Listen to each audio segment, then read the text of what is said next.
Work done by a torque, ठीक है, work done by a torque. तो बहुत सिंपल है, देखो सबसे पहले एक ये रिजिड बॉडी ले ली, ये एक रिजिड बॉडी है, this is a rigid body, ठीक है।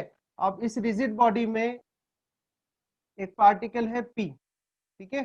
देखो लाइन वन बाय वन में आपको बताता हूँ। So this is a rigid body and in this rigid body there is a particle P. ये हो गया, यहाँ पर कोई पार्टिकल है, वो पी पॉइंट पर है ये पार्टिकल, ठीक है। तो पी पॉइंट पर पार्टिकल है तो उसका पोजीशन वेक्टर बनाते हैं अपन, तो ये इसका पोजीशन वेक्टर हो गया आर वेक्टर। पोजीशन वेक्टर कितना है, आर वेक्टर। अब इस पे फोर्स एक्ट कर रहा है एफ, तो एफ फोर्स एक्ट करा अपन ने, टेंजेंट बनाना है आपको, तो ये एफ फोर्स एक्ट करा, ये एफ वेक्टर हो गया फोर्स, ठीक है। तो जैसे ये फोर्स लगा, बिकॉज ऑफ दैट फोर्स क्या होगा, ये पार्टिकल पी मूव करेगा, ठीक है। मान लो ये मूव करते करते नया पॉइंट आ गया इसका क्यू पॉइंट, एफ फोर्स लग रहा है, एफ फोर्स एक्ट होने की वजह से ये पी से कहा आ गया, क्यू पॉइंट पर आ गया, ठीक है। अब पी से जब क्यू पॉइंट पर आया तो यहाँ पर जो फोर्स बनाओगे आप, यहाँ पर जो फोर्स वेक्टर बनेगा कैसे बनेगा, इसके टेंजेंट, ये बन गया एफ वेक्टर, ठीक है। अब क्यू वाला जो पॉइंट है उसका पोजीशन वेक्टर बना दो, ये पोजीशन वेक्टर बना दिया अपन ने, ठीक है। पार्टिकल जो था वो पहले पी पॉइंट पर था, पी पॉइंट पर जो फोर्स एक्ट कर रहा था वो क्या कर रहा था, एफ फोर्स एक्ट कर रहा था, टेंजेंट बनाना है आपको, ठीक है। इस एफ फोर्स की वजह से ये मूव हुआ, ठीक है, और कहां से कहां तक गया, पी से लेके क्यू तक। अब पी से लेके जब वो क्यू तक गया तो उसका जो एंगुलर डिस्प्लेसमेंट है, यहाँ पर क्या होगा, रोटेशनल मोशन होगा, ठीक है। तो रोटेशनल मोशन में जो उसका एंगुलर डिस्प्लेसमेंट है वो कितना हो गया, डेल्टा थीटा, ठीक है। क्लियर है, समझ में आ रहा है। ये आपके हो गए रोटेशनल एक्सिस या एक्सिस ऑफ रोटेशन, ये हो गया ओरिजिन या कोई पॉइंट ले लिया अपन ने ओ, जनरली ओरिजिन ही बोलते हैं, तो ये ओरिजिन हो गया ओ, पॉइंट ओ। तो पॉइंट ओ के अबाउट, पॉइंट ओ के अबाउट पी, जो पॉइंट ओ के अबाउट यहाँ पी पर जो पार्टिकल था उस पर कितना फोर्स लग रहा था, एफ, और उसकी वजह से क्या हुई, मूवमेंट प्रोड्यूस हुई, और उस मूवमेंट की वजह से ये जो पार्टिकल है वो पी से चल के कहा आ गया, क्यू पर, यानी उसका मोशन कहां से कहां तक हुआ, पी से लेके क्यू तक हुआ। और पी से लेके क्यू तक जो मोशन हुआ उसमें जो एंगुलर डिस्प्लेसमेंट है वो कितनी है, डेल्टा थीटा है, ठीक है। तो हम यहाँ पर निकाले, ध्यान से देखना, अगर मैं निकालू कि work done by a torque, ठीक है, work done by a torque, तो वर्क डन बाय टॉर्क कितना आ जाएगा, वर्क डन कितना लिखेंगे अपन, डब्ल्यू लिखेंगे, ठीक है। स्मॉल एंगुलर डिस्प्लेसमेंट हुआ तो स्मॉल लिख दिया, डेल्टा डब्ल्यू। और वर्क डन होता क्या है, work done is equal to होता है फोर्स इंटू डिस्प्लेसमेंट, यही होता है फोर्स इंटू डिस्प्लेसमेंट। तो ये बहुत स्मॉल, हमने क्या है, बहुत स्मॉल एंगुलर डिस्प्लेसमेंट दिए यहाँ पर, तो बहुत स्मॉल एंगुलर डिस्प्लेसमेंट दिए, तो इस पी क्यू को हम क्या मान सकते हैं, एक लीनियर डिस्प्लेसमेंट मान सकते हैं, ठीक है। तो आप यहाँ से देखो, डेल्टा डब्ल्यू इजिकल टू क्या होगा, फोर्स इंटू डिस्प्लेसमेंट, तो फोर्स क्या हो गया आपका, एफ हो गया, और डिस्प्लेसमेंट कितनी हुई आपकी, पी क्यू हो गई। समझ में आया। वर्क डन इजिकल टू क्या होता है, फोर्स इंटू डिस्प्लेसमेंट होता है, तो फोर्स तो आपका एफ हो गया और पी क्यू आपकी हो गई डिस्प्लेसमेंट, ठीक है। अब आप देखें यहाँ पर, here here P Q is a arc, P Q क्या है, एक आर्क है, ये जो मोशन हुआ है इसमें पी क्यू क्या है, एक आर्क है। तो एंगल इज इक्वल टू, आपको ये फॉर्मूला आता होगा कि एंगल इज इक्वल टू क्या होता है, आर्क अपॉन रेडियस होता है। एंगल इज इक्वल टू क्या होता है, आर्क अपॉन रेडियस। तो एंगल कितना है आपका, ये डेल्टा थीटा है, ठीक है। आर्क कितनी है आपकी, पी क्यू है, ठीक है, और रेडियस कितनी है इसकी, आर है। समझ में आया। तो delta theta is equal to क्या आ जाएगा, P Q divide by R आ जाएगा। यहां से इसको आप और सॉल्व करो तो P Q is equal to कितना आ जाएगा, आर डेल्टा थीटा। समझ में आया। P Q is equal to कितना आ गया आपके पास, आर डेल्टा थीटा। अब इसकी वैल्यू रख दो आप इक्वेशन वन में, इक्वेशन वन में वैल्यू रखो, from equation one, equation one में देखो तो डेल्टा डब्ल्यू कितना आ जाएगा, तो डेल्टा डब्ल्यू हो जाएगा आपका एफ, और डेल्टा थीटा की वैल्यू कितनी जाएगी, आर डेल्टा थीटा, ठीक है। अब इसमें F into R, F into R, R क्या होगा, एफ इंटू आर हो जाएगा आपकी टॉर्क, ठीक है। एफ इंटू आर क्या हो जाएगा, टॉर्क। तो यहाँ पर आ जाएगी आपकी टॉर्क टाउ, और ये हो जाएगा आपका डेल्टा थीटा, तो ये आ गया आपका डेल्टा डब्ल्यू, ठीक है। तो work done by a torque, work done by a torque का फॉर्मूला क्या है आपके पास, delta W is equal to tau delta theta, ठीक है। ये हमारी सेकेंड इक्वेशन आ गई।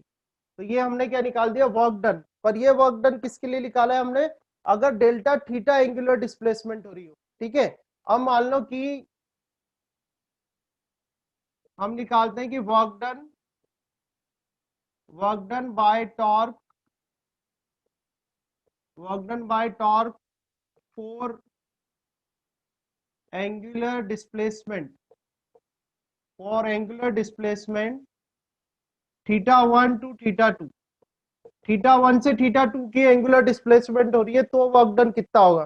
तो वर्क डन क्या होगा, इसका इंटीग्रेशन कर देंगे अपन। तो आप इंटीग्रेशन कर दो, ठीक है। तो इंटीग्रेशन कर दोगे तो यहाँ पर आ जाएगा आपका डी डब्ल्यू, ठीक है। और यहाँ इंटीग्रेशन कर देंगे, आ जाएगा टाउ, और ये हो जाएगा डी थीटा, ठीक है। तो वर्क डन जैसे 1 से 2 लिया अपन ने, तो ये भी थीटा 1 से कितना जाएगा, थीटा 2 तक आ जाएगा। तो एक फॉर्मूला आपके पास, थर्ड फॉर्मूला ही आ जाएगा, ठीक है। यहाँ तक समझ में आया नहीं आया आपको? समझ में आया, ठीक है। Yes sir. है ना।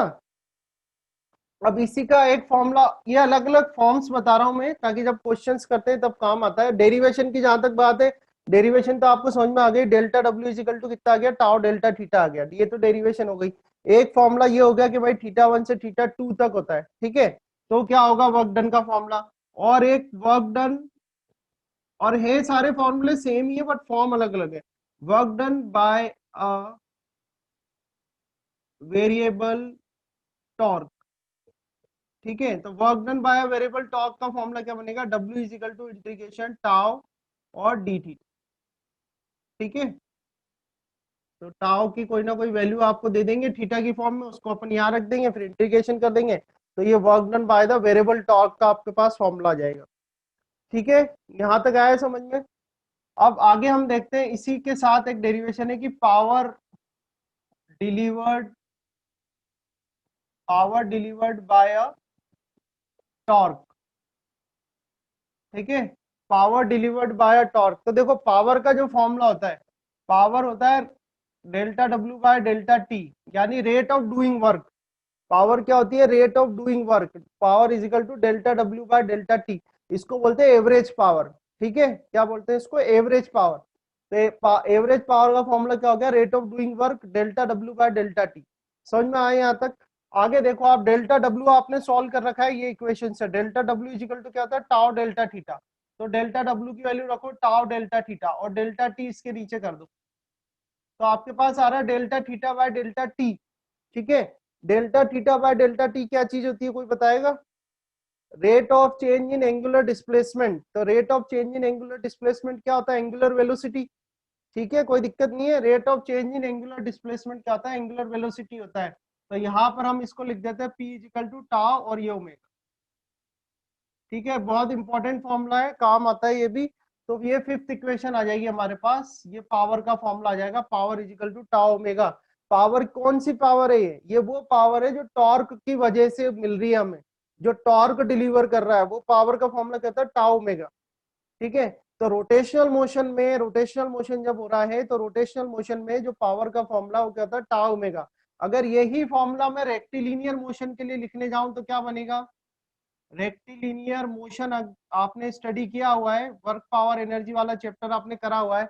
रेक्टिलिनियर मोशन के लिए अगर पावर का फॉर्मूला लिखा जाता है, तो पावर इजिकल टू कितना आता है, देखो टॉर्क की जगह तो फोर्स आ जाता है, और एंगुलर वेलोसिटी की जगह लीनियर वेलोसिटी आ जाती है। तो पावर इजिकल टू क्या आता है, फोर्स इंटू वेलोसिटी। तो इस तरह से जो आपने रेक्टिलिनियर मोशन या स्ट्रेट लाइन मोशन के जो फॉर्मुलेज हैं, उनको उनसे आप क्या कर सकते हो, रोटेशनल मोशन के फॉर्मूले याद कर सकते हो बहुत आसानी से। खाली आपको सिंबल्स बदलने हैं। जैसे रेक्टिलिनियर मोशन हो रहा है तो उसमें फोर्स होता है F, और वेलोसिटी होती है लीनियर वेलोसिटी। रोटेशनल मोशन जब होगा तो फोर्स की जगह आ जाता है टॉर्क। रोटेशनल मोशन किसकी वजह से हो रहा है, तो रोटेशनल मोशन टॉर्क की वजह से हो रहा है, ठीक है। ऐसे जो लीनियर मोशन होता है वो किसकी वजह से होता है, वो एक्सटर्नल फोर्स की वजह से होता है, तो इसलिए यहाँ फोर्स आ जाता है, ठीक है। ऐसे ही यहाँ पर देखें, रेक्टिलिनियर मोशन में जब एक्सटर्नल फोर्स लगाते हैं तो क्या कॉज होता है, उसमें वेलोसिटी या चेंज इन वेलोसिटी होती है। और यहाँ पर जो टॉर्क अप्लाई होगी, एक्सटर्नल टॉर्क, उसकी वजह से क्या आएगा, एंगुलर वेलोसिटी आएगी। तो यहाँ वेलोसिटी की जगह क्या आ जाता है, एंगुलर वेलोसिटी आ जाता है, ठीक है। तो यहाँ पर पावर का फॉर्मूला क्या आ गया, टॉर्क इंटू ओमेगा। कई जगह क्या करते हैं, ओमेगा कैलकुलेट करना होता है, न्यूमेरिकल जब आप करोगे तो ओमेगा का फॉर्मूला लगाते हैं अपन 2πn/60। ओमेगा जो है आपकी एंगुलर वेलोसिटी, उसका फॉर्मूला क्या लगाओगे आप, 2πn/60 रेडियन अपॉन सेकंड इसकी यूनिट होती है। इसमें n जो होता है वो होता है n number of revolution. N क्या होता है? Number of revolution. आपके पास बाइक, कार, स्कूटी कुछ भी होगी तो उसकी एक किट आती है, उस किट के अंदर इंजन का स्पेसिफिकेशन लिखा होता है। तो इंजन का जो स्पेसिफिकेशन लिखा होता है वहां पर देखना आप टॉर्क लिखी होगी, पावर लिखी होगी। जो इंजन का स्पेसिफिकेशन लिखा होगा वहां पर टॉर्क लिखी होगी, पावर लिखी होगी। ठीक है, क्योंकि जो इंजन होता है वो क्या करता है? रोटेशनल मोशन करता है। तो उसकी जब शाफ्ट रोटेशनल मोशन करती है तो वहां पर टॉर्क भी होती है, और उस टॉर्क की वजह से पावर डिलीवर्ड भी होता है। तो ये वहां पर ये चीजें काम आती है, यानी वहां जो कैलकुलेशन होती है वो कैलकुलेशन इन्हीं फॉर्मुलेस से की जाती है। ठीक है, समझ में आया? तो आज जो हमने पहला टॉपिक लिया था, पहला टॉपिक जो लिया है रोटेशनल में, पहला टॉपिक, फर्स्ट टॉपिक हमने ये लिया है कि work done by a torque. तो work done by a torque कैसे निकाला? हमने एक रिजिड बॉडी ले ली है, रिजिड बॉडी हो गई। रिजिड बॉडी में कोई पार्टिकल है, वो पी पॉइंट पर है। ठीक है, पी पॉइंट पर हमने फोर्स लगाया, फोर्स लगाने की वजह से स्मॉल एंगुलर डिस्प्लेसमेंट हुई।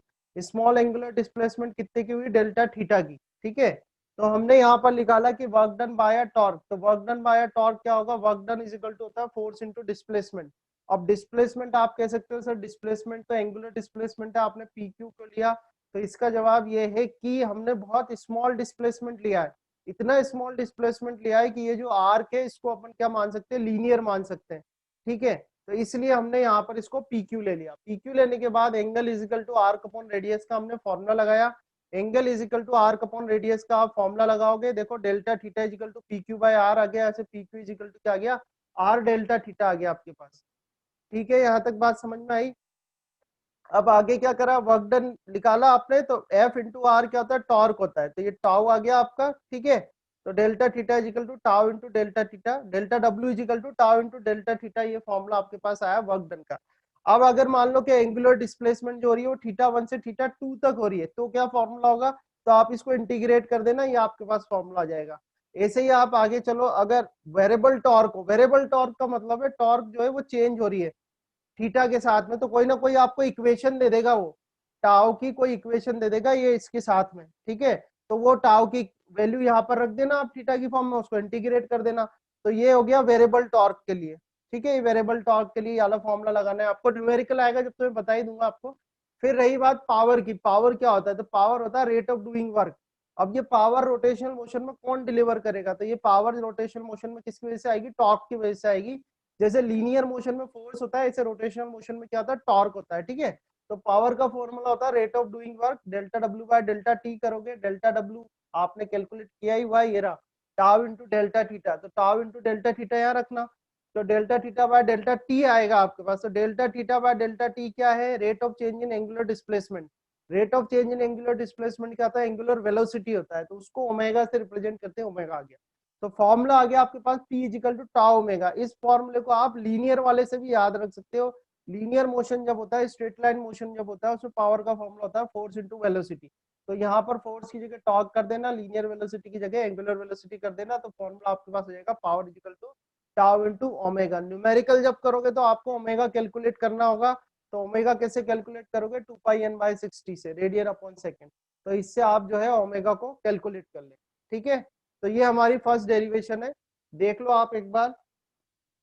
ठीक है, एक बार अच्छे से देख लो आप, फिर आगे बढ़ते हैं। नेक्स्ट टॉपिक लेता हूं मैं, फिर नेक्स्ट टॉपिक लेते हैं, है ना?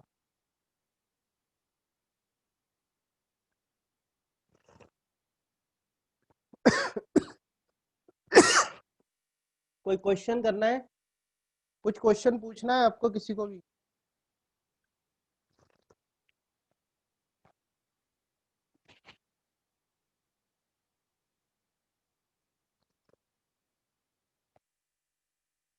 हो गया, ठीक है। तो हम नेक्स्ट टॉपिक लेते हैं इसके बाद।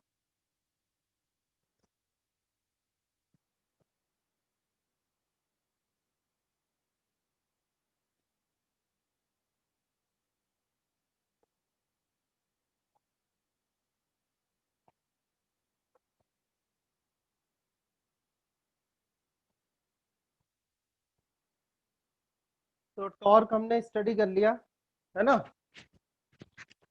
अब नेक्स्ट देखते हैं अपन नेक्स्ट जो टॉपिक है वो है vector form of a torque. ठीक है, अब टॉर्क जो है वो वेक्टर क्वांटिटी आपको पता है, डिस्कस हो चुका है पहले ही। ठीक है, अब वेक्टर फॉर्म में देखते हैं कि इसकी डायरेक्शन कैसे पता लगाते हैं, है ना। तो ध्यान से देखना, वेक्टर में सॉल्व कर रहे हैं, है ना। देखो आप सबसे पहले ये ले लेते हैं ओरिजिन। ये हमने ली Y axis, this is X axis. ठीक है, और ये हो गई हमारी जेड एक्सिस। ठीक है, और ये ओरिजिन हो गया, है ना। अब हम क्या करते हैं, एक्स वाई प्लेन लेते हैं। तो देखो ये एक्स वाई प्लेन बनाता हूं मैं, ध्यान से देखना। तो ये जो प्लेन है हमारा, ये क्या हो गया, एक्स वाई प्लेन हो गया। This is a X Y plane. ठीक है, अब इस एक्स वाई प्लेन में एक पार्टिकल लिया मैंने पी। ध्यान से देखना किस तरह से मैं बना रहा हूँ, ड्रॉ कर रहा हूँ डायग्राम को। ठीक है, प्लेन लिया हमने एक्स वाई प्लेन, उस एक्स वाई प्लेन में एक पार्टिकल ले लिया पी। ठीक है, अब इस पार्टिकल का पोजीशन वेक्टर देना है मेरे को। तो पोजीशन वेक्टर हम कहाँ से देते हैं, ओरिजिन से। तो ओरिजिन से इसका पोजीशन वेक्टर देते हैं।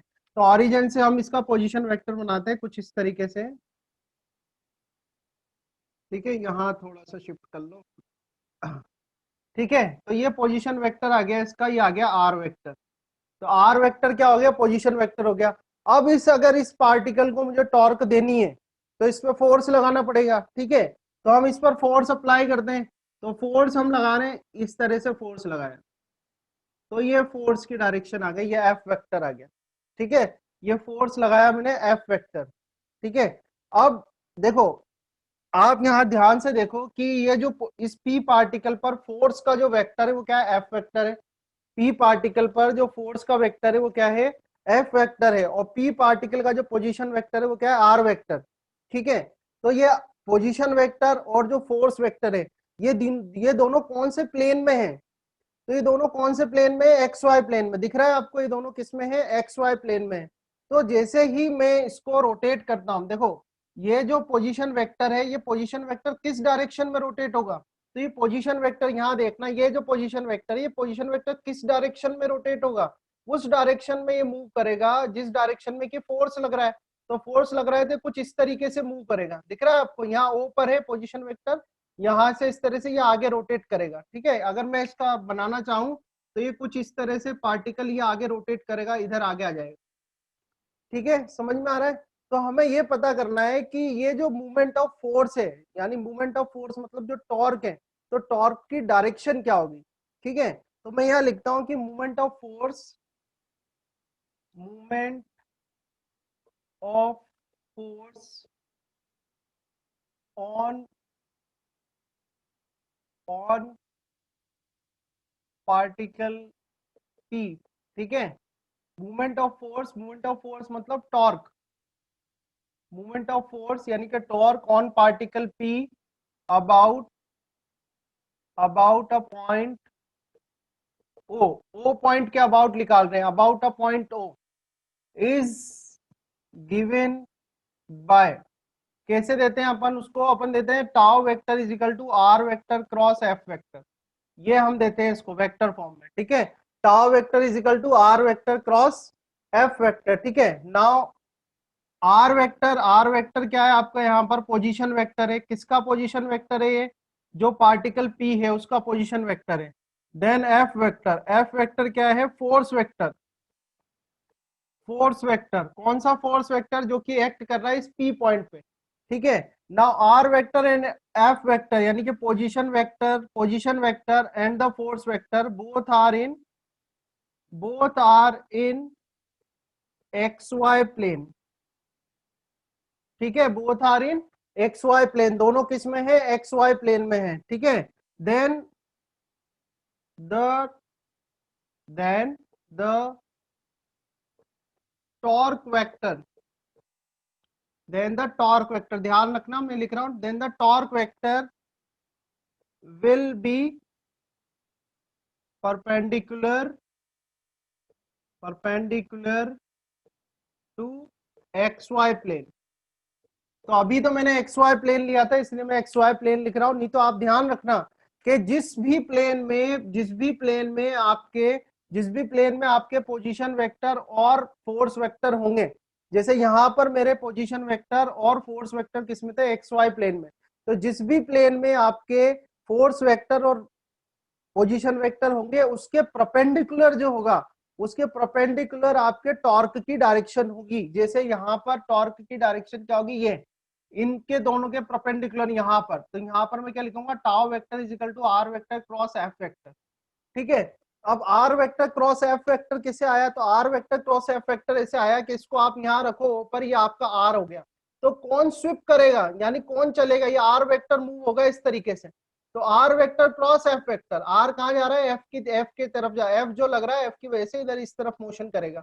ठीक है, इसलिए हम लिखते हैं R vector cross F vector, और कौन सा होगा, perpendicular to the this X Y plane, जिसमें कि आपके पोजीशन वेक्टर और फोर्स वेक्टर है। ठीक है, ये समझ में आया आपको। यहाँ पर मैं छोटा सा आपको थोड़ा सा डेमोन्स्ट्रेशन भी करके बता देता हूं। जैसे कि ये बुक लेते हैं अपन, ठीक है, और ये बुक में एक्स वाई प्लेन है, इसको ऐसे रखा, ये रखा हमने, दिख रहा है आपको। तो ये जो है ये सरफेस आपकी एक्स वाई प्लेन है, तो इस सरफेस, ये जो सरफेस है एक्स वाई प्लेन, इसके अंदर आपका पोजीशन वेक्टर है और इसी के अंदर आपका फोर्स वेक्टर है। ठीक है, इसके अंदर आपका पोजीशन वेक्टर है और यहीं पर ही फोर्स वेक्टर है। तो जो आप जब रोटेट करोगे तो जो रूल होता है उसको बोलते हैं right hand thumb rule.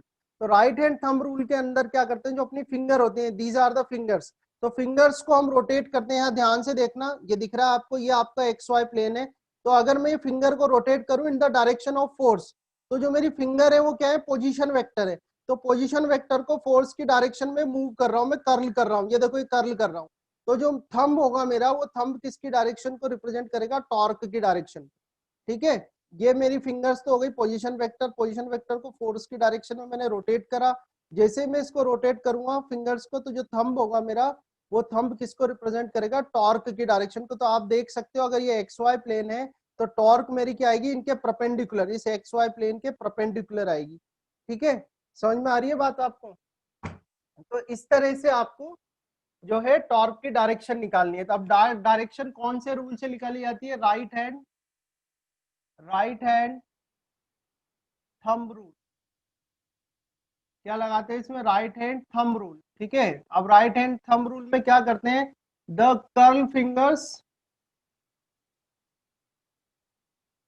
Fingers curl in the direction of force vector. ठीक है, in the direction of force vector, then thumb thumb represent the direction of torque vector. ठीक है, और जो आपकी फिंगर्स हैं वो किसको रिप्रेजेंट कर रही है, आपकी पोजीशन वेक्टर को, आर को। समझ में आ रहा है यहाँ तक। तो ठीक है, इस तरह से आप क्या फाइंड आउट कर सकते हो, डायरेक्शन पता कर सकते हैं हम टॉर्क की। ठीक है, इस तरह से आप डायरेक्शन पता कर सकते हैं टॉर्क की। तो अगर इसकी केसेस की बात करें, पहले तो यहाँ तक देख लो, इसमें कोई क्वेश्चन आपको पूछना हो तो बताओ, कोई क्वेश्चन आपको करना हो तो बोलो।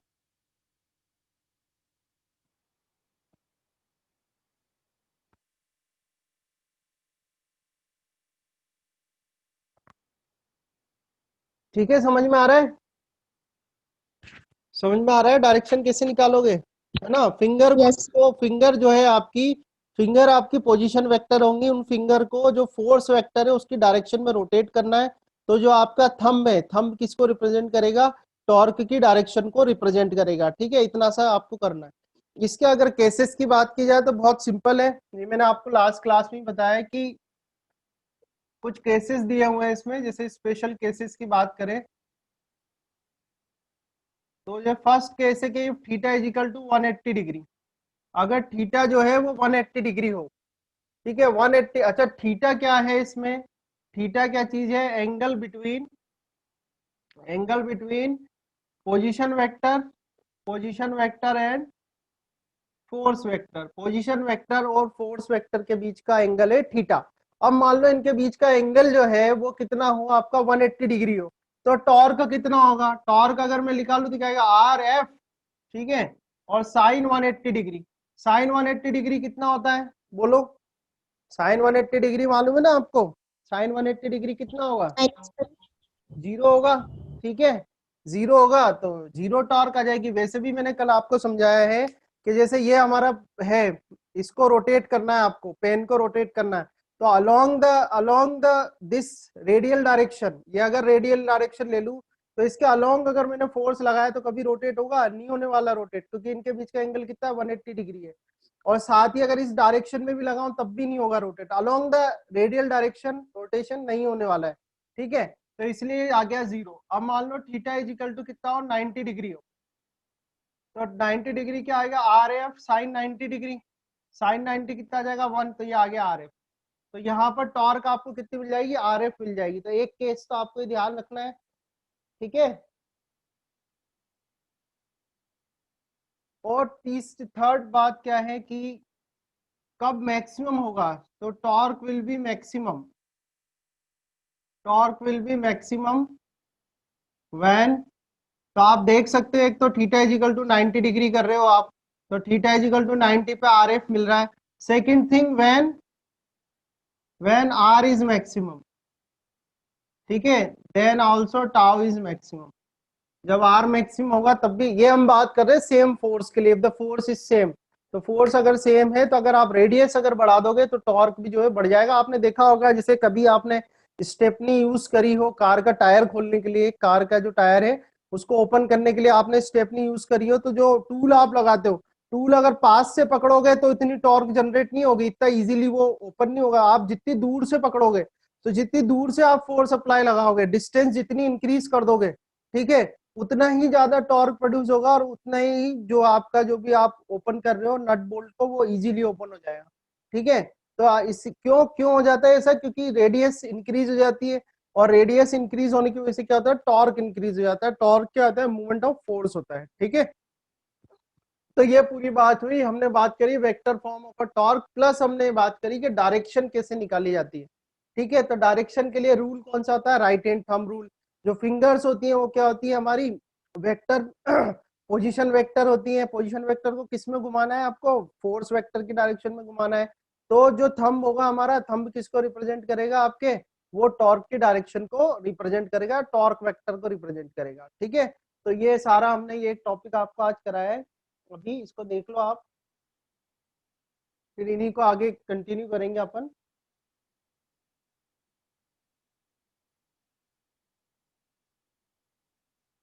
ठीक है, यहाँ तक समझ में आया? आज हम सारे इसके इंपॉर्टेंट टॉपिक्स फिनिश कर लेंगे, ठीक है। और एक ही बार में करेंगे क्योंकि सारे टॉपिक्स एक दूसरे से मिलते जुलते हैं। आप एक बार में पूरा स्टडी करोगे तो आपको अच्छा समझ में आएगा। सब सिमिलर हैं सारे जो डेरिवेशन से, ठीक है ना। सारे इंपॉर्टेंट टॉपिक मैं आज आपको करा दूंगा इस चैप्टर के, सारे इंपॉर्टेंट टॉपिक। चलो, ये हो गया है, समझ में आ गया? कोई क्वेश्चन बन रहा है क्या? किसी को कुछ क्वेश्चन करना है? कुछ क्वेश्चन बन रहा है इसमें से? कुछ पूछना है आपको? कोई दिक्कत नहीं है, ठीक है। चलो आगे बढ़ते हैं इसमें, और टॉपिक्स लेते हैं इसके। तो ज्यादा इसमें डिफिकल्ट वाला तो कोई काम है नहीं, बस ये है कि वेक्टर थोड़ा आपको वेक्टर की समझ रखनी है, और जैसे मैं आपको सिखा रहा हूँ स्टेप बाय स्टेप, उस तरह से आपको स्टडी करना है। डेरिवेशन करने में कोई दिक्कत नहीं आएगी आपको, है ना। जो मैं बता रहा हूँ स्टेप बाय स्टेप वैसे आपको करते जाना है बस। जैसे हमारा नेक्स्ट टॉपिक है dependency of torque on movement arm. Dependency of torque on movement arm, ठीक है। अभी मैं बताऊंगा आपको मूवमेंट आर्म क्या होता है, ठीक है। तो अगेन इसको भी हम क्या है वेक्टर फॉर्म में ही सॉल्व करेंगे। तो ध्यान से देखना, मैं वेक्टर में डायग्राम किस तरह से बना रहा हूँ, है ना। आपको ये डायग्राम आ गए तो बस फिर कोई दिक्कत नहीं है। मेन जो प्रॉब्लम होती है स्टूडेंट को समझने में, ये वेक्टर फॉर्म में डायग्राम्स किस तरह से बने हुए हैं, पोजीशन वेक्टर कैसे लेने हैं, इसी में दिक्कत आती है, ठीक है। तो जैसे मान लो हमने ये एक्स वाई प्लेन ले लिया, ये एक्स वाई प्लेन हो गया। इस एक्स वाई प्लेन में आपने एक पार्टिकल लिया पी, ये हमारा पी पार्टिकल हो गया, ठीक है। अब आपने पी पार्टिकल लिया है तो उसकी कोई ना कोई पोजीशन होगी, होगी नहीं होगी, तो पोजीशन वेक्टर बनाना पड़ेगा आपको। तो वेक्टर फॉर्म में, वैसे आप पोजीशन देते हो, वेक्टर में बात कर रहे हो तो आपको पोजीशन वेक्टर बनाना है, तो ये आपने पोजीशन वेक्टर बनाया। तो पी का जो पोजीशन वेक्टर हो गया क्या हो गया आपका आर वेक्टर, समझ में आया, क्या हो गया आर वेक्टर। अब आपको इसको मूवमेंट देनी है, तो देखो मूवमेंट जो होती है वो हमेशा किसी पॉइंट के अबाउट निकलती है। देखो मैं दो लाइन बना रहा हूं यहाँ पर, इस तरह से बनाया मैंने, ठीक है, इस तरह से हमने बनाया। तो जब भी मूवमेंट लगेगी ना बेटा, जब भी मूवमेंट होगी तो बॉडी जो है वो रोटेट करेगी, ठीक है, रोटेट करेगी बॉडी। समझ में आई बात, क्या करेगी बॉडी, जब भी मूवमेंट लगेगी तो रोटेट करेगी, और मूवमेंट हमेशा किसी पॉइंट के अबाउट ही होता है। अब मूवमेंट यहाँ पर, अगर मैं इस पी पॉइंट पर मूवमेंट मुझे प्रोड्यूस करने तो फोर्स लगाना पड़ेगा, ठीक है। तो मान लो हमने यहाँ पर फोर्स लगाया, ये हमने फोर्स लगाया एफ, ध्यान से देखना, ये हमने फोर्स लगाया एफ। तो फोर्स को भी वेक्टर में लेना है तो ये वेक्टर डायरेक्शन हो गई, ठीक है, ये फोर्स वेक्टर हो गया हमारा। अब हमने यहाँ पर दो डायरेक्शंस बना रखी हैं, तो दो डायरेक्शन कौन कौन सी है, देखो एक तो ये है जो रेडियस के अलोंग है, अलोंग द रेडियस क्या होती है, रेडियल डायरेक्शन होती है। अलोंग द, ये भी सीख लेना आप, बार बार ये टर्म आएगी तो समझ, आपको समझना भी है सीखना भी है। अलोंग द रेडियस जो होती है वो रेडियल डायरेक्शन होती है, और परपेंडिकुलर टू रेडियल जो होती है उसको बोलते हैं टेंजेंशियल, टेंजेंशियल और एंगुलर, उसको क्या बोलते हैं अपन, टेंजेंशियल या एंगुलर डायरेक्शन। समझ में आ गई। अलोंग द रेडियस जो होगी उसको बोलेंगे रेडियल डायरेक्शन। रेडियस क्यों, क्योंकि रोटेशनल मोशन कर रहा है तो वो सर्कल में ही घूमेगा, ठीक है, सर्कल में ही घूमेगा, तो इसलिए रेडियस होगी, तो radius along the radius radial direction, और रेडियल के जो परपेंडिकुलर है वो क्या होगी, टेंजेंशियल डायरेक्शन होगी, ठीक है ना, क्लियर है, यहाँ तक समझ में आया। अब हमने फोर्स वेक्टर लगाया। अब ये जो फोर्स वेक्टर है, ये जो है, ये हमारा जो फोर्स है ये क्या है, थीटा एंगल बना रहा है। थीटा एंगल बेटा किसके साथ बना रहा है, तो थीटा एंगल देखो ध्यान से, वेक्टर की बात कर रहा है, और वेक्टर बहुत आसान है, बस आपको सीखना है, बहुत ही ज्यादा इजी है। ये अपना फोर्स वेक्टर हो गया, ये हमारा रेडियस वेक्टर हो गया। तो फोर्स वेक्टर और रेडियस वेक्टर के बीच का एंगल कितना है, थीटा। समझ में आ रहा है ना, मैं क्या ज्यादा वर्ड्स नहीं लिखूंगा, आप बुक में से वर्ड्स जो है वो तो सब बुक में देख लेना, मैं यहाँ सिर्फ समझा रहा हूँ आपको, ठीक है, क्योंकि इतनी थ्योरी में बोर्ड पे नहीं लिख सकता हूँ। तो फोर्स वेक्टर और रेडियस वेक्टर जो है उसके बीच का जो एंगल है, या हमने जो पोजीशन वेक्टर लिया हुआ है यहाँ पर आर, उसके बीच का एंगल कितना है, थीटा है। समझ में आया। तो हम क्या करेंगे कि इस लाइन को, जो ये लाइन ऑफ एक्शन है, इस लाइन को एक्सटेंड करते हैं, ये लाइन ऑफ एक्शन है, इसको मैंने एक्सटेंड करा, ये लाइन ऑफ एक्शन को मैंने एक्सटेंड कर दिया, ठीक है, बिल्कुल ऐसे बढ़ा दिया, कुछ ज्यादा कुछ नहीं करा है। अब हमें क्या करना है कि अगर मुझे मूवमेंट ऑफ फोर्स निकालना है, तो मूवमेंट ऑफ फोर्स का जो फॉर्मूला होता है, मूवमेंट ऑफ फोर्स का फॉर्मूला क्या होता है, magnitude of force and perpendicular distance between the line of action and the rotational axis, ठीक है, तो परपेंडिकुलर डिस्टेंस। तो मैं क्या करता हूं, यहां से ओ से एक परपेंडिकुलर ड्रॉ करता हूं यहाँ पर इसके ऊपर, तो एक परपेंडिकुलर मान लो मैंने ड्रॉ करा, ये परपेंडिकुलर ड्रॉ किया मैंने यहाँ पर, ठीक है। परपेंडिकुलर मतलब ये जो एंगल मेरा बन रहा है यहाँ पर, ये एंगल कितना बनना चाहिए, 90 डिग्री, ठीक है। तो ये हमने करा 90 डिग्री, और ये जो परपेंडिकुलर ड्रॉप किया है इसका नाम कर दिया एन, ओ एन, ठीक है, इसको क्या कर दिया एन। समझ में आ रहा है। और ये ओ एन जो है इसको मैंने ले लिया डी, ओ एन को क्या ले लिया हमने, डी, ये ओ एन जो डिस्टेंस है इसको क्या ले लिया, डी ले लिया। यहां तक समझ में आई बात, ठीक है। आगे क्या करना है, देखो ये लाइन आपने एक्सटेंड करी, तो आप ध्यान से देखो कि ये जो फोर्स वेक्टर है, ये फोर्स वेक्टर है, और ये पोजीशन वेक्टर है जो आपका आर, इनके बीच का एंगल कितना है, थीटा। तो यहाँ पर मैं थीटा लिख सकता हूँ, तो ये थीटा आ जाएगा, ये थीटा आ गया। समझ में आया, यहाँ तक समझ में आई बात, ठीक है। तो अब देखो ये हमारा डायग्राम पूरा हो गया, ये डायग्राम, यहाँ तक डायग्राम में कोई दिक्कत नहीं होनी चाहिए आपको। अब मैं इससे ये लिखूं यहाँ पर कि मूवमेंट ऑफ फोर्स एफ, अब मैं लिखूं कि मूवमेंट ऑफ फोर्स एफ, ठीक है, अबाउट पॉइंट ओ, ठीक है। पॉइंट ओ कहाँ है, रोटेशनल एक्सिस पर, ये इसके एक्सिस ऑफ रोटेशन होगी, ठीक है। पॉइंट ओ कहाँ है, रोटेशनल एक्सिस पर है यहाँ पर। तो हमेशा मूवमेंट क्या होता है, किसी पॉइंट के अबाउट ही ली जाती है, तो मूवमेंट ले रहे हैं अपन, movement of force F about point O, moment of force मतलब टॉर्क ले रहे हैं आपका, ठीक है, किस पॉइंट के अबाउट ले रहे हैं, ओ पॉइंट के अबाउट ले रहे हैं। तो हमें क्या, टॉर्क का क्या फॉर्मूला होता है, टॉर्क इज इक्वल टू, अच्छा टॉर्क किस पे लग रही है, इस पार्टिकल पे लग रही है जो पी पॉइंट पर है, ठीक है, इस पर अप्लाई हो रही है। तो टॉर्क का फॉर्मूला क्या होगा,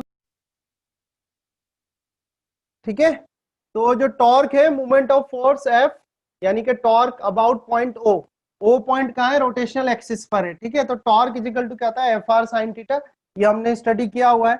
मैंने एक ट्राइंगल लिया ओ पी एन, और इस ट्राइंगल में मैं साइन थीटा निकाल रहा हूं, तो sine theta is equal to कितना आ जाएगा, O N divide by O P आ जाएगा। O N divide by O P करा तो देखो ओ एन कितना है अपना, ओ एन है डी और ओ पी है आर, तो यहां से डी इज इक्वल टू कितना आ जाएगा, आर साइन थीटा। आ रहा है समझ में, डी इज इक्वल टू क्या आ जाएगा, आर साइन थीटा। अब डी है क्या, डी है क्या, डी क्या है, perpendicular, perpendicular distance, perpendicular distance between, between line of action, line of action of force, line of action of force and rotational, rotational axis, ठीक है। तो ये परपेंडिकुलर डिस्टेंस है, किस किस के बीच की परपेंडिकुलर डिस्टेंस है, line of action of force, तो line of action of force ही आ गई इसकी, और जो है रोटेशनल एक्सिस, उनके बीच की परपेंडिकुलर डिस्टेंस है डी। तो ये जो डी होता है इसको बोला जाता है, इन शॉर्ट इसको बोलते हैं मूवमेंट आर्म। क्या बोलते हैं बेटा इसको, मूवमेंट आर्म, बहुत इंपॉर्टेंट टर्म है, ध्यान रखना। मूवमेंट आर्म क्या होती है वो मैंने आपको बताया यहाँ पर, तो इस डी को अपन क्या बोलते हैं, मूवमेंट आर्म। तो जो फर्स्ट इक्वेशन है अपनी, by equation one, equation one में क्या कर सकते हो आप, बाय इक्वेशन वन, तो टॉर्क में लिखना चाहूं तो टॉर्क का लिख सकता हूँ F into R sine theta, लिख सकता हूँ नहीं लिख सकता, एफ और आर साइन थीटा को मैंने ब्रैकेट में लिख लिया, और जो आर साइन थीटा है मेरा, आर साइन थीटा को मैं यहाँ से क्या लिख सकता हूँ, सेकंड इक्वेशन से, सेकंड इक्वेशन से आर साइन थीटा को हम लिख सकते हैं tau is equal to F into D. तो जो फॉर्मूला होता है टॉर्क का, बहुत इंपॉर्टेंट बात है, थर्ड फॉर्मूला हमारे पास आ रहा है। तो टॉर्क का फॉर्मूला क्या होता है, टॉर्क का फॉर्मूला होता है F is equal to R sine theta, या आर साइन थीटा जो होता है यहाँ पर, उस आर साइन थीटा को बोलते हैं डी, डी मतलब मूवमेंट आर्म। तो ये आ गया आपके मूवमेंट आर्म, ठीक है, डी क्या हो गया, मूवमेंट आर्म। तो मूवमेंट आर्म के फॉर्म में जो फॉर्मूला है टॉर्क का वो क्या होता है, फोर्स इंटू डी, ठीक है, समझ में आए पहली बात। ये तो केस, यानी मैं कह सकता हूं कि मैंने एक केस वन की बात करी है, दो चीजें आपको ध्यान रखनी है, ये तो हो गई केस वन की बात, क्लियर है, समझ में आया, ठीक है। अब बात करते हैं केस टू की, सेकंड केस की मैं बात कर रहा हूं, केस टू। तो केस टू में क्या करना है आपको, ये जो फोर्स है इसके दो कंपोनेंट निकालने, ठीक है। तो इसके कंपोनेंट कैसे निकालोगे, थोड़ा इसको शॉर्ट करता हूँ यहाँ पर, ठीक है, ये फोर्स है आपका, तो इसके कंपोनेंट निकालते तो एक कंपोनेंट तो इधर आएगा, एक इधर आ जाएगा, तो एक कंपोनेंट तो आपका ये बन गया देखो, और एक कंपोनेंट ये बन गया, ठीक है। तो केस टू की बात कर रहे हैं, इस केस टू में मैंने फोर्स के दो कंपोनेंट बनाए, फोर्स के दो कंपोनेंट किस किस डायरेक्शन में बनाए, एक तो डायरेक्शन है रेडियल डायरेक्शन, तो रेडियल डायरेक्शन को मैं बोलूंगा एफ आर, एफ आर मतलब रेडियल डायरेक्शन, तो रेडियल डायरेक्शन में जो इसका कंपोनेंट आएगा वो क्या आएगा, एफ कॉस थीटा, समझ में आ रहा है। रेडियल डायरेक्शन में जो इसका कंपोनेंट है वो क्या आ रहा है, F R is equal to F cos theta. और ये जो डायरेक्शन है ये कौन सी है, एंगुलर डायरेक्शन है, एफ थीटा। एंगुलर डायरेक्शन को मैंने किससे बता दिया, थीटा से। तो एंगुलर डायरेक्शन में जो इसका कंपोनेंट आएगा वो क्या आएगा, एफ साइन थीटा। आ रहा है समझ में, एंगुलर डायरेक्शन में जो इसका कंपोनेंट आएगा वो क्या आएगा, एफ साइन थीटा। क्लियर है, समझ में आ रहा है बिल्कुल आपको। आगे देखो आप, जो टॉर्क का फॉर्मूला है अपने पास, टॉर्क इजिकल टू होता है एफ आर साइन थीटा, होता है नहीं होता, टॉर्क का जो फॉर्मूला है वो कहता है एफ आर साइन थीटा होता है। तो आगे अगर मैं इसको और करूं तो आर में अलग कर देता हूँ, एफ साइन थीटा अलग कर देता हूँ। अब एफ साइन थीटा जो मेरा है, एफ साइन थीटा क्या होता है, एफ थीटा होता है, एफ साइन थीटा क्या होता है, एफ थीटा होता है जो है आपका एंगुलर कंपोनेंट ऑफ फोर्स। तो यहाँ पर आ जाएगा आपका एफ थीटा इंटू आर। तो टॉर्क जो है आपकी, ये हमने बात निकाली है फोर्थ, फोर्थ हमने बात निकाली है यहाँ पर। तो फोर्थ हमारे पास पॉइंट ये निकला है कि जो टॉर्क आती है, टॉर्क फोर्स के केवल और केवल एंगुलर कंपोनेंट की वजह से आती है, रेडियल कंपोनेंट की वजह से नहीं आती। समझ में आई नहीं आई बात, क्लियर है कि नहीं है, ठीक है। हमने फॉर्मूला या क्या चीज, ये जो फोर्थ इक्वेशन निकली है, ये फोर्थ हमें क्या सिखा रही है, तो फोर्थ हमें ये सिखा रही है, फोर्थ इक्वेशन हमें ये समझा रही है कि जो टॉर्क प्रोड्यूस होती है वो टॉर्क किसकी वजह से प्रोड्यूस होती है? Only and only angular component of force. Angular component या टेंजेंशियल कंपोनेंट होता है फोर्स का, उसी की वजह से होती है। ठीक है, सो हम यहाँ लिख सकते हैं दैट, यहाँ से जो पॉइंट हमें समझ में आया वो क्या आया कि torque will be produced only due to angular component of force. Force का जो एंगुलर कंपोनेंट है, जिसको मैंने किससे बताया था? एफ थीटा से। एंगुलर कंपोनेंट की वजह से ही जो है आपकी वो टॉर्क प्रोड्यूस होगी। तो इस तरह से ही आएगा।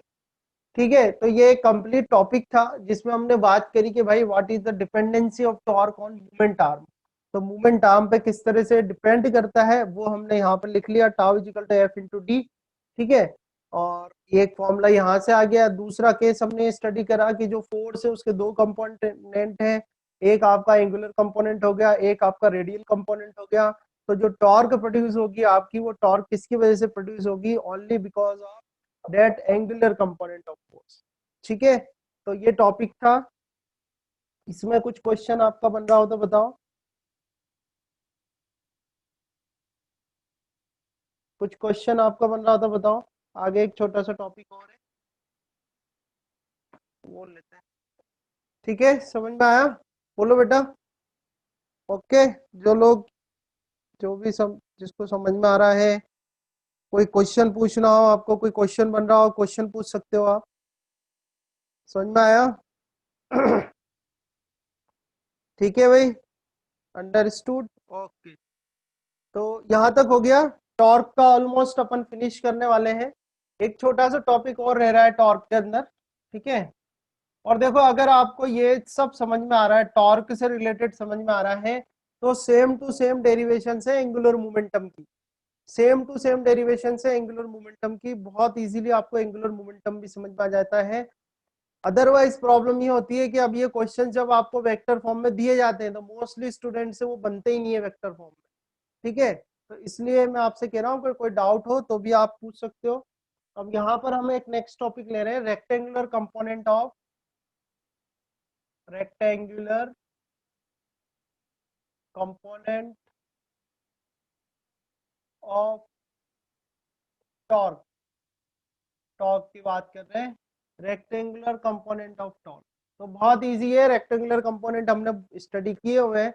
जैसे आपको पोजीशन वेक्टर दे दिया, रेक्टेंगुलर में पोजीशन वेक्टर दे दिया R X I cap, R Y J cap, plus R Z K cap.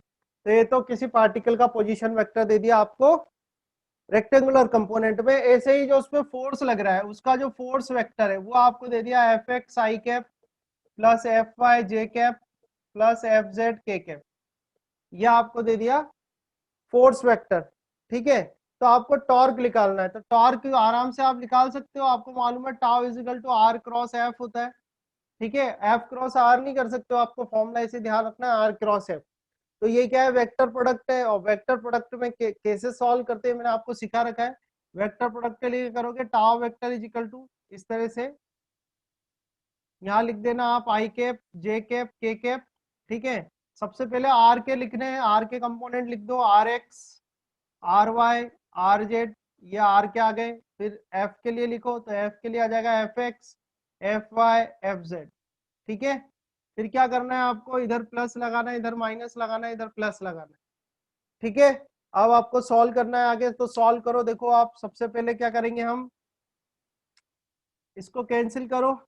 ठीक है, टाउ के लिए लिख रहे हो आप। ठीक है, तो सबसे पहले एक आई कैप लिखोगे आप, या आपने आई कैप लिखा, अब आई कैप के इसको कैंसिल कर लो, ये वाला रो, ये वाला रो और कॉलम। ठीक है, ये रो और कॉलम हटा दो आप, तो आर वाई एफ जेड आ जाएगा आपके पास। तो आर वाई एफ जेड आ गया, आर वाई एफ जेड आ गया, और माइनस के आर जेड एफ वाई कर दोगे आप, ये आ गया आपके पास। तो इसमें तो प्लस था तो प्लस आ गया। अब यहाँ माइनस है तो माइनस करो, माइनस करके जे कैप लिखना है आपको, जे कैप लिख दो। फिर इसी तरह से जे वाली रो और कॉलम हटाओ, तो जे वाली रो और कॉलम हटाओगे तो आर एक्स एफ जेड आ जाएगा यहाँ पर। तो ये आपका आ गया आर एक्स एफ जेड, और माइनस ये आर जेड एफ एक्स आ जाएगा, तो आर जेड और एफ एक्स आ गया। ठीक है, और फिर के वाला करोगे, के लिए प्लस आ जाएगा, के कैप आ जाएगा, ठीक है।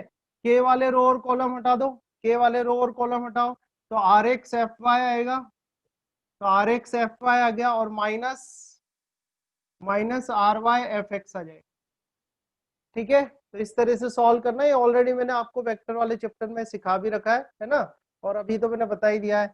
तो इस तरह से जो आपका वेक्टर टॉर्क के जो कंपोनेंट बनेंगे, रेक्टेंगुलर कंपोनेंट क्या बनेंगे, tau x I cap, tau Y J cap, plus tau Z K cap, ये इसका रेक्टेंगुलर कंपोनेंट बनेंगे टॉर्क के, ठीक है।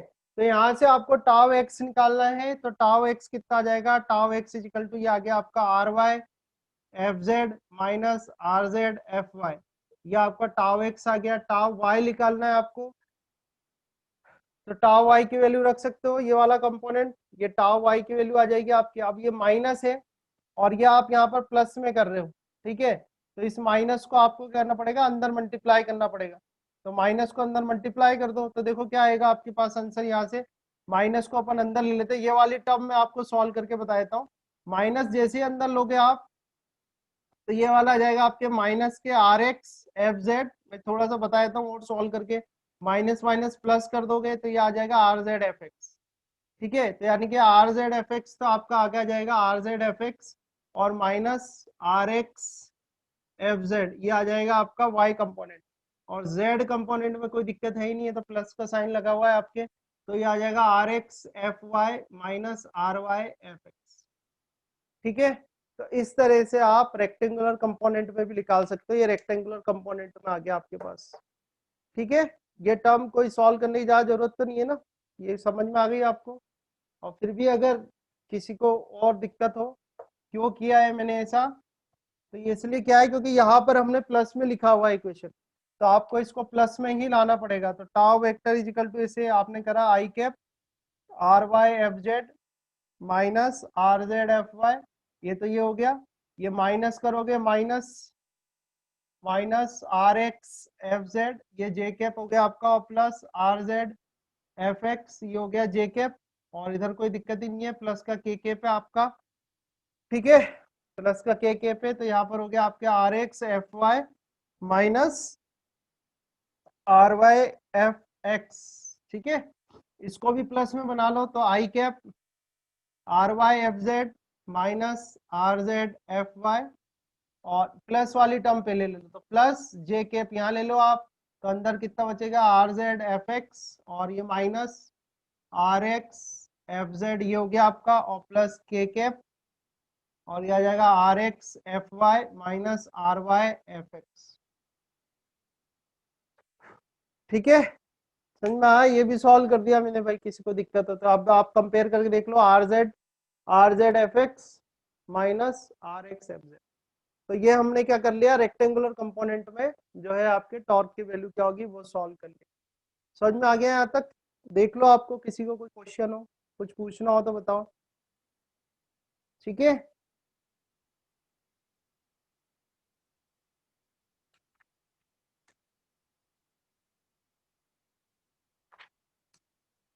बोलो भाई, और आगे कंटिन्यू रखूं, एक टॉपिक और करा दूं, है ना।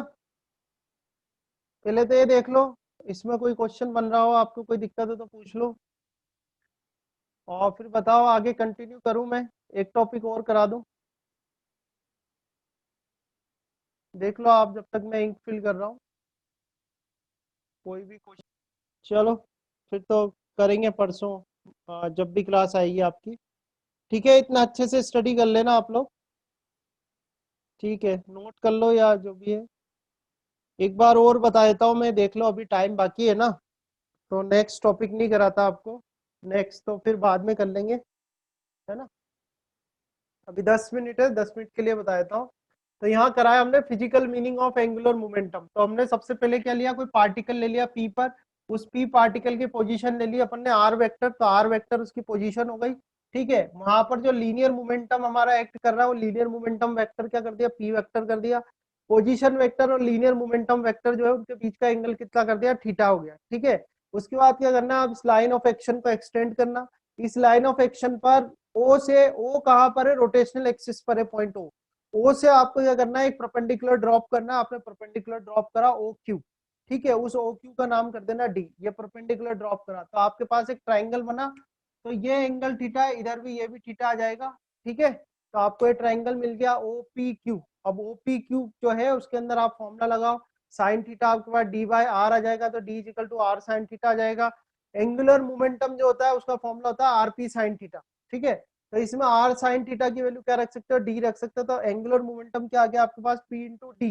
पी इंटू डी से आपको क्या पता चला कि ये क्या है आपका लीनियर मोमेंटम और मोमेंट आर्म का जो प्रोडक्ट होता है वो आपको क्या देता है, एंगुलर मोमेंटम देता है, ठीक है, यहाँ तक आया समझ में। आगे एक और केस क्या करा, वापस से यही फॉर्मूला ले लेना, R P sine theta. R P sine theta में अब पी साइन थीटा क्या है, तो देखो ये जो पी है लीनियर मोमेंटम, इसके दो कंपोनेंट बनेंगे, एक कंपोनेंट होगा रेडियल कंपोनेंट, एक होगा एंगुलर कंपोनेंट। तो रेडियल कंपोनेंट आ रहा है क्या यहाँ फॉर्मूले में, रेडियल कंपोनेंट तो आ ही नहीं रहा, हमारे फॉर्मूले में क्या आ रहा है, एंगुलर कंपोनेंट आ रहा है, तो एंगुलर कंपोनेंट क्या है, पी थीटा, तो ये आ गया पी थीटा इंटू आर। यानी कि मैं ये कह सकता हूँ, क्या कह सकते हैं हम यहाँ से, हम ये कह सकते हैं कि भाई जो एंगुलर मोमेंटम प्रोड्यूस हो रहा है वो एंगुलर मोमेंटम सिर्फ किसकी वजह से प्रोड्यूस हो रहा है, angular component of linear momentum, linear momentum का जो एंगुलर कंपोनेंट है उसी की वजह से एंगुलर जो है अपना ये प्रोड्यूस हो रहा है, ठीक है, समझ में आया।